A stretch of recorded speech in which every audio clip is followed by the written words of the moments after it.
الكبرى حاج حسن حاج إبراهيم كبرى حاج محمود هذا يقول كبرى يا ده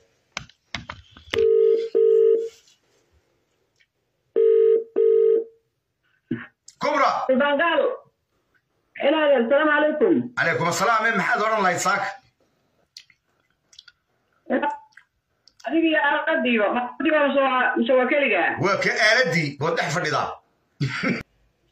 وهذا هو النبض إنه كشقين أنا أقول لك إنه النبض إنه كشقين يكودي أيه والله هذا سلطان محمود قول سيدي هو شيء وأنا يرجع وحلا يرينين نود كي قليا نوعاً وبعدين هذا كي سلطان محمود قول يري نود كي قليا نوعاً سلطان محمود قول هذا الكيس نوعاً نود كي قليا وبعدين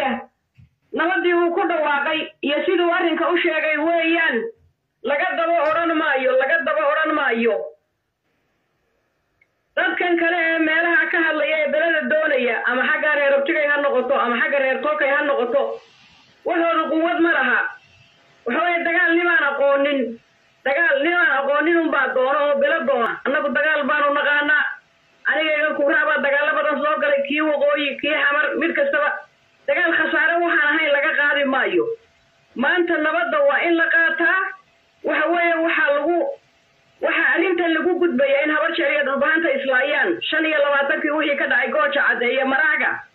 baa wax laga jawaabo la waayay jawaab baa loo laayahay maxaa dadku ku dhintay maxaa loo fadhiyay maxaa dawladii jabiyay maxaa qarankii jabiyay maxay sidoo ku dhacday maxaa raggu ku dhintay muxuu ku xidhan yahay markii jawaab loo waayay baa la dagaal hala bilaabo oo dhulbaantii habar jeclaha la isku jeediyo oo habar jeclii habar yoonisa la isku jeediyo oo arintu saa ku burbur marka waxa anigu waxaan aad iyo aad u soo dhaweynayaa waan taageerayaa ilaahay raalliha ka noqdee cuqaashi iyo culimadii ka hadashay laascaanood suldaan maxamuud guuleed oo isaguna ka hadlay hargeysa ama buraal kala garan maayo mid ay ahayd ama kala uga mid ay ahayd iyo in qof kasta oo Soomaali ah ama Somaliland ah ama khaatuma waa Somaliland annaga nagu xumaynayaan waxaan soo dhaweynayaa intii nabadda ku baaqda intii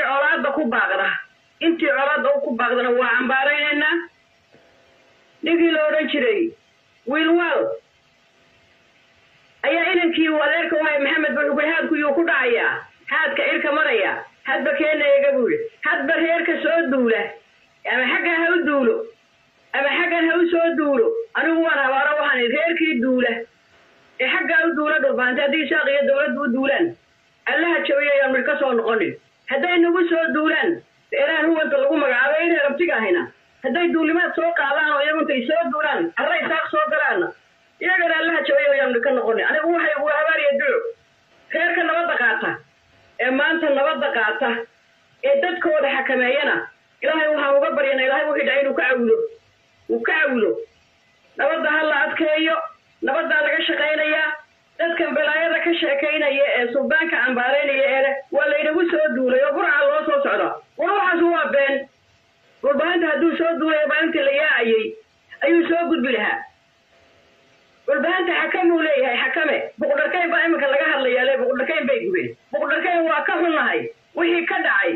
tuulo yar bay ahayd waa dhibaato saqiirkeed one day bay ahayd one day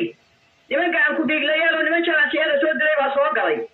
ma garatay la iskama qabanin saasaa lagu gubay dadkooda la laayay baa soo galay waana balaayo saqiirkeed 8 bilood bay laascaanood ka dhacaysay oo lagu kala qaxay oo lagu burburo oo lagu baaba'ay maxaa buqdharkayn loo biciidsanaya anigoo kubraahoo keligay baa dhisi kara buqdharkayn waa imisa sanay jirtaa marka horeba magaceeda hadda igu horreeyey wixii ku dhintayna allaha u naxariiso waxba yaa lasii dhaafin qofka duulayaa muxuu doonayaa soo inuu wax dila dooni maayo ee waa dembi oo muslimka lama dilo ka wax soo duulaya ka wax raba inuu wax dilow macaash maaha haddaad dhulbahanta layso waa khasaare abtigaa baa dishay islaam baa dishay deriskaa baa dishay awowgaa baa dishay ehelkaa dhulbahantaa soo duulaya isaaq dilayowna dadkiinuu baad laynaysaa war innagaa isku qola ah saddexdeennan reeree wada isla yaalla ee habar yoonis iyo dhulbahanta iyo habar jeclo war dadka innaga iska xignee waxaynu laynaynana aynu isku raacno oo isu gaashaan gursano wixii aynu laynayna inoo cadowana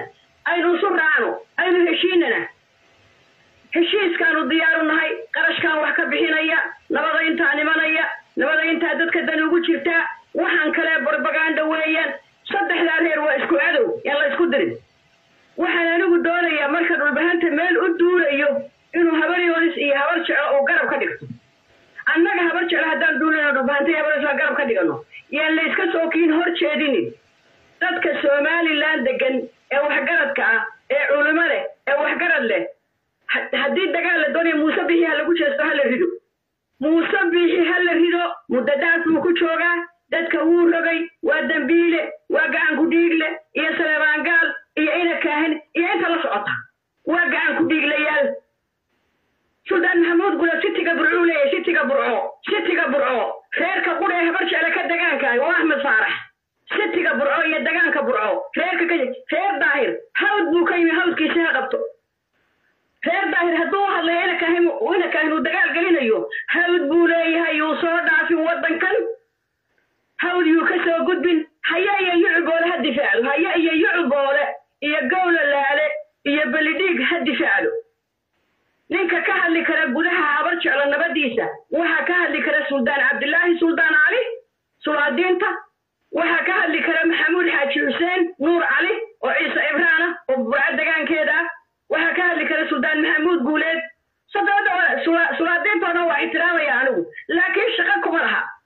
ina ala arabaan ka hadli karin waa reer hawd ma garatay haddana haddii isaaq isku duwan yahay nabad la doonayo waa la wada raadin karaya reer daahir oo uma dagaalami kartaan ina kaahin oo idin gumeeyay oo idin burburiyay oo idin baabiyay aniga waxa ii suldaana marka suldaan hoosaad la eegayo Suldaan Maxamuud Guuleed mire ilaahay cimrigiisa ha dheereeyo ninka nabadda ku taliyaan anagu aan isku reerno darasheeg waxay isuban yihiin mushahar qaata waxaan ugu baaqayaa habar jeclo inta ay leegtahay sulaadiintiin iyo boqoradiin iyo ugaasadiin iyo waxgaradkiina annaga qurba joog ahaan biilinayne yaani qaalin laanta uu ku gumaysanayo Muuse Bixi Cabdi anaga dhulbaantay suma ka yadri kara degaankayaga xabad kama ridi karo meesha dooror maaha gabiilayna maaha burca la yiraahdaa iyo bari dhibaatada gaadhay ee report la'aanta ah shayr la'aanta dhakhtar la'aanta kuwa ku soo dhaawami jiray maraaga iyo meeshii ugu shisheysay xuduudaha ku sheegi jireen ee marka hore ciidanka uu joogi jiray la sheegi jiray ugu shisheysay Hargeysa u dhakhtar budgetkii Hargeysa u wareegay report baan la haysan ambulance baan la haysan dhakhtar baan la haysan dhaqaalaan la haysan waxa saaran asaanba xid baa saaran oo hay'ad baan imanin reer bari ha tashado